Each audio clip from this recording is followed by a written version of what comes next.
السلام علیکم درنو دوستانو، په دې ویډیو کې تاسو ته دا معلومات درکو چې ښځه په کومو طریقو باندې په اسانه راضي کولی شي. هغه درې رازونه، هغه درې پټې خبرې چې تر اوسه به ترې تاسو نه خبر، تاسو سره نن شریکوم. نو تاسو موږ سره د دې ویډیو تر اخره ملتیا وکړئ. درنو دوستانو، په انسانانو کې ښځه یو داسې بشر دی چې د خاوند پرې مینه راځي یا د هر چا په ښځه باندې مینه راځي، ځکه چې ښځه قدرتي طور باندې داسې فطرت سره جوړه شوې ده چې الله پاک د انسان په زړه کې ښځې سره مینه اچولې ده، خو په کار ده چې خپلې ښځې سره مینه وکړي شي. ځینې وخت کې په کورونو کې مسایل دومره زیات شي چې په ښځه او خاوند باندې د یو بل خبرې بدې لګي. نو په داسې دوران کې به په خپل منځ کې ورکه شوې مینه څنګه برقراره راوستل وي، څنګه به هغه بیرته بحال کول وي. تاسو سره دا معلومات هم شریکوم، نو موږ سره د ویډیو تر اخره پاتې شئ. قدرمنو، کله چې د یو سړي او د یو ښځې واده وشي نو هغوی په خپل منځ کې د یو بل نه عزت غواړي، خو ځینې وخت داسې کارونه مخې ته راځي چې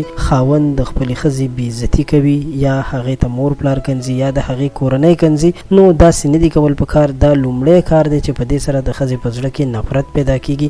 سړي ته پکار دی چې ښځې سره په مینه په صله رحمۍ باندې خبرې وکړي، د هغې خبرې ومني او د هغې هره خبره ومني چې هغه جایزه وي. نو په داسې کولو سره د ښځې په زړه کې هم مینه پیدا کېږي او په خپل منځ کې یو خوشحاله کورنۍ تشکیلوي.